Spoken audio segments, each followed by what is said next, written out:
So today I got to have a conversation with you, and not just as a therapist, but as a black man and as a descendant of the African diaspora.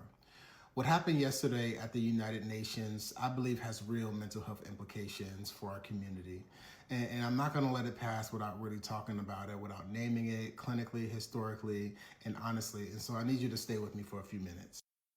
General Assembly resolutions are not legally binding. This resolution is meant to set the legal foundation, recognizing that the transatlantic slave trade was the gravest crime against humanity.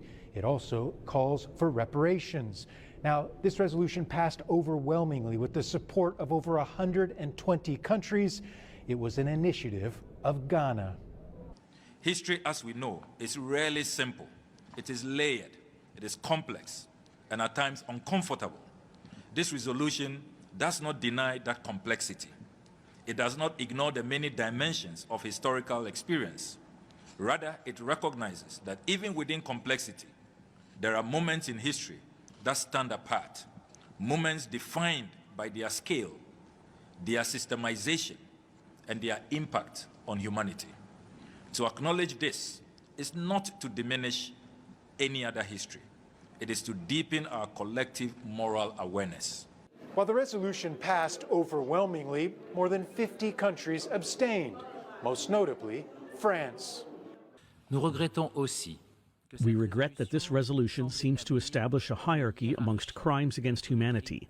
This gives rise to serious legal difficulties, runs the risk of creating a competition against historic tragedies that should not be compared, done to the detriment of victims. The European Union as a bloc decided to abstain, citing what they called legal and factual problems with the draft. The only three countries to vote against this resolution: Israel, Argentina, and the United States. So yesterday, March 25th, 2026, the United Nations International Day of Remembrance for Victims of Slavery, Chattel Slavery, the UN's General Assembly voted to formally declare the transatlantic slave trade as the gravest crime against humanity ever committed. And this is historic, right? For the first time in history. We have 123 countries that voted yes, 52 countries, including the United Kingdom, and all 27 UE members abstained. They decided not to weigh in on this. And 3 countries voted no. We have Argentina, Israel, and the United States of America. So this wasn't just a declaration, folks. This was a call to action, a resolution request, right?